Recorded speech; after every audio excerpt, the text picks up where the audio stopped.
whatever. Ben, like, yeah. I think in terms of the rest of the footage here, there should be some sort of end scene where something happens with the voices, and you ultimately have to return here, and your voices will most likely be waiting here. Assuming that they don't show up at school or other places. Mm-hmm. But so we should film that. But as to what it is, we should keep it vague so that whatever it is that you film.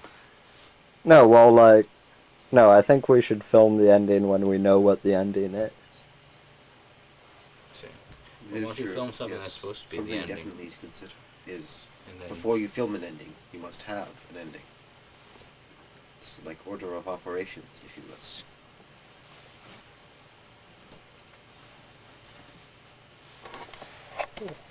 See, to me, the character of the voice of unreason is a very complex character. He's a troubled character, but there's a little bit of him in all of us.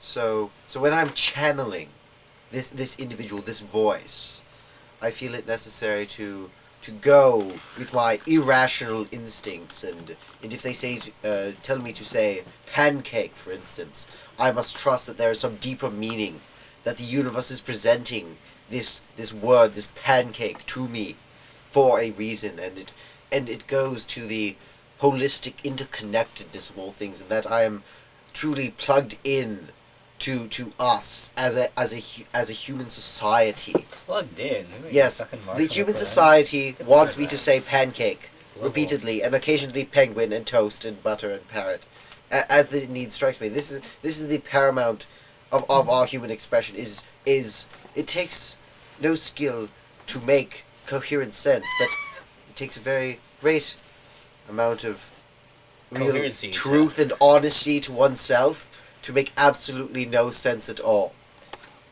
And indeed, that goes to the very nature of what it is to be human, is to rave and dribble and fall on the floor, saying penguin, hitting the floor spasmodically.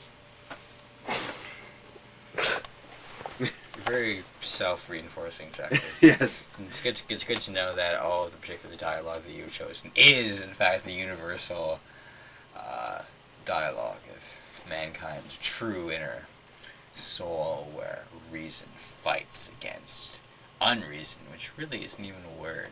Unreason is a word. You can be unreasonable, which means to be expressing unreason. Is there unrationality? No, you aren't irrational. You aren't unrational. You're irrational. Indeed. So why aren't you irreasonable? There's no irreasonable. There's irreasonable is not a word, sir. Well, it's good that, we can not drop the formalities. Mr. Un. Mr. Un. Well, I couldn't just call you Mr. Reason now, could I? That's correct, you couldn't. Because you're reason, and I'm unreason. You're reason, I'm unreason. Have we established this? Well, Are we down with our respective roles? at least now that we know that, you can admit that your side is truly unfounded. No. But, Unreasonable. Personally, I would think that the unreasonable side of the mind would really, one, not call itself unreasonable, and secondly, never even think of it. No. That is what allows Western it to society remain. places too much emphasis on the sequential, linear modes of thought that give rise to this concept of reason as an additive, sequential process that is the only valid mode of problem solving, of coming to a position of enlightenment and wisdom. When, as human beings, we're very much plugged into a more right brain kind of intuitive experience that goes to our experience of community and our experience of communication that is It's not funny. strictly linear. Where did that research of right brain and left brain hemispheres come from? Wasn't that? Right now, I'm riffing on the whole Marshall McLuhan thing, hot and cold media, where if you go from a place of cool communication, you have communication that's plugged into a community.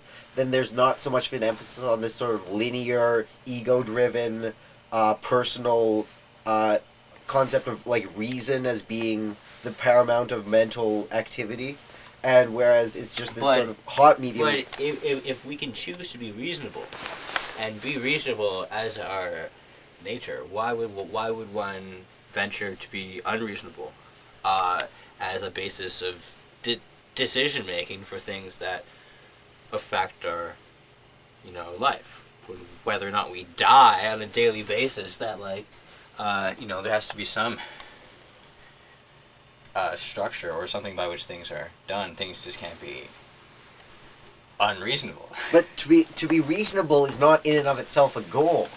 There's not a sense of fulfillment that comes from knowing. No, it's a means of improving one's living.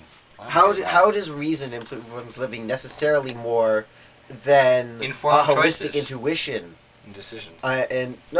Inform to view information as a product of linear thinking is a non sequitur. It's not proven. The one follows It's not from the other. proven. Yeah. Well, isn't this not a very reasonable statement for disproving the point I was making? Like, Only if you accept. Aren't you trying to argue unreasonable behavior with a reasoned approach? No, I'm saying that And you that- can't that- support that's the only way the you position of can reason come with back. reason.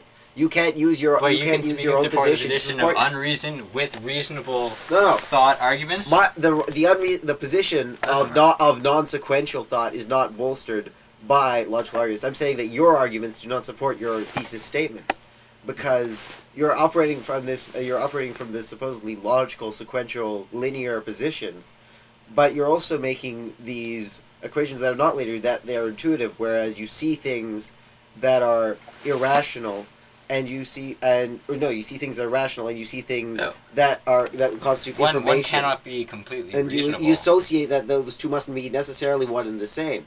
When that's not a rational jump. That's a totally irrational jump. And what I'm saying is that the intuition, the irrational, as it goes to this Western perception as rationality and reason as a linear sequential thing that has to be entirely ego driven and can't rely at all on the sort of parallel processing community informational drive based on not sequential additive accumulative knowledge, but instead on holistic sort of, what's the word for the thing that hologram do where every bit has a part of the whole in it? Well, they do. A hologram, if you break a hologram in half, you'll get like two slightly fuzzier holograms. 'Cause every little bit of a hologram has a piece of, is a component of the whole, but every bit of the hologram is the whole in itself, and together they add to the whole and become a more complete understanding of the whole. So you can have the situation where you derive knowledge from a position of nonlinear thought by examining the pieces to get a sense and picture of the whole. No, I'm not saying that unreasonable thought doesn't have its place. It does. But it fits best within a larger reasoned framework, and that's generally how things work. And that's how, with all of these concerns taken care of, we can sit back and have these unreasonable thoughts and think of all of these crazy, absurd things and so forth, because reason has been put into practice in much of the world and the way in which the world works, that we don't have to be reasonable all the time, because things will be reasonable for themselves as long as things continue to run. I wouldn't say that reason is necessarily the foundation of like a universal human culture. I'd say like it's a very Western thing. In terms of how society is structured. Well, in a Western context, it's a very normative thing, but I don't think it's necessarily a universal truth of the human condition that reason is paramount in a hierarchical structure of thought that in order to best realize, this ideal vision of humanity, we have to have this hierarchy where rational thought, as is defined by the linear sequence, is paramount, and then we have this subsidiary. No, but secondary there are like practical linear instances in which something that is reasoned and can be checked and rechecked and counted upon is necessary. Like 1+1 can equal 3 if you're writing it on like the wall in your room and whatever. But like there are certain instances in which certain things, although nothing can be absolutely known, whatever, but certain things have to be like allowed to be based upon for things like accounting and all these other sorts of, like I said before, practical issues in how to run a society with numerous people interacting with one another. Well, I would say that's one of the major shortcomings of rational thought, because rational thought is based on this very premise then thesis statement, like where for all cases in which someone commits a crime, then the logical conclusion is that they go to jail. But no. I think the reason that doesn't work, it has, or at least has many failings in terms of societal things, is because human beings as creatures do not fall well into this sort of categorical framework where we can say for all cases human beings. There is nothing that is human. Well, what do you mean there's nothing that is human? Is that humans, like, whatever, it's a very existentialist position, that, like, humans are always in the process of defining what humanity is. Oh, certainly. And therefore, if you're continually redefining what humanity is, you can't use the predecessor, the preceding experience of humanity as a logical basis to derive the future state or the future deterministic behavior of humanity, which is what is implied in sequential and logical thought that you build on what has happened in the past to realize something in the future. Yeah, but no, with the part with the example in terms of the justice system, that yes, that like certain things like taking into account individual circumstances fits very well within a more, like I said, a more broader framework of, something bad has been done. Things have to be, there has to be something done about that, otherwise that'll continue to happen. And that's a more base level of reason that bad action should be punished to promote good action. And that, no, it isn't like you steal bread and you lose your hand, or whatever. Like, like that applying the same rules to all people doesn't work. But what does work is understanding that within a society where people are constantly interacting with each other and having to, in some sense, rely on other people without knowing other people, that it works to know that everyone is within a certain framework in which if something bad or some bad action is done by a person, then, that isn't going to go unquestioned, and but then that's a normative framework, right? And a normative framework is defined by the fact that it works for most people, but not for all people, and that's one of the problems with having a direct sort of either or view of procedures. You can take a general case statement that, like, within this framework, this tautology of how we view society to be, it can be held to be true. But that doesn't work on the much smaller scale where individual, like, micro societies, like, just like individual units, two people interacting, might not follow the same rules as this overarching society, and people who exist outside the society might not fit the rules that exist for the society. And so when you designate this framework that you work within, you necessarily exclude people who fall in a place that's outside the framework. No, it is true. It is true. But, like, I don't know, like, it's worth noting that, like, a lot of, like, general philosophy and all of this sort of thought but began to be more developed and worked on, when societies developed to a certain extent in which, people weren't always worried about food and water and shelter and all these sort of basic things. And that they had time within a very structured system that allows them this time, their leisure time, in which they spent thinking about all of these other sorts of things that, weren't reasonable. Because the people can't be reasonable all the time, and like that reason is one thing. Reason isn't one thing, and reason is defined by one group of people. Yes, like there are very much problems involved in that, but also like if people are going to work together, there has to be something there that, because people won't always have time to specifically go up to every person and find out everything about them and how they're going to relate to one another. And there are problems with having expectations of how people work within a society, but also, like, that's necessary so that people can move past that and, you know, focus their time and energy towards developing other things.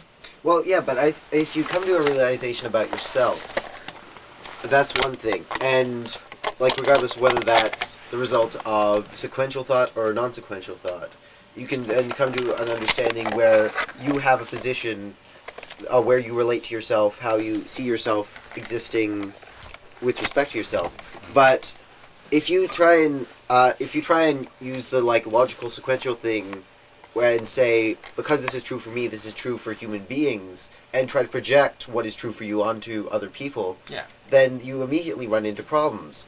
And what you have to have, instead of deriving experience that you define to be human experience from your own experience as a human being, instead, what you have to be true is saying you can arrive at things that are true for you. But in terms of things that are true for other people or valid for other people, you have to have this acceptance of non strictly logical things that you say. I don't know. I don't know what's going on with this person. I don't know what's true for this person. When I act with respect to this person, I act this way because it seems right to me at the time for reasons that I can't justify.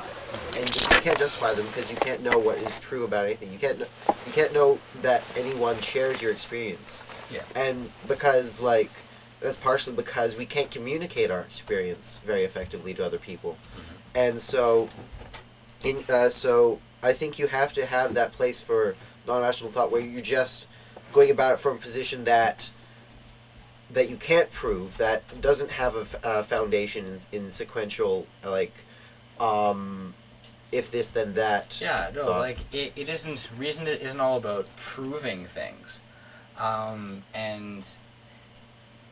no, but it's not about proving things, but it's about taking previous experience and using it to predict subsequent experience. That's it's a type of reason. Like, well, yeah, like, well, I mean, like, how could you make a can you make a definition of reason that doesn't include that basic sequence? That doesn't include the sort of using prior experience to direct your subsequent experience. It's ludicrous to assume that our prior experiences don't affect us and the decisions that we make. And there are some instances in which, like, people's experiences make them more informed to certain things than other people who do not go through those experiences at all. Like, but however, like, after that person going through that experience, to say that that is what that experience is for everyone, and to define that based on their own experiences, that would be wrong. But, like, you know, if you're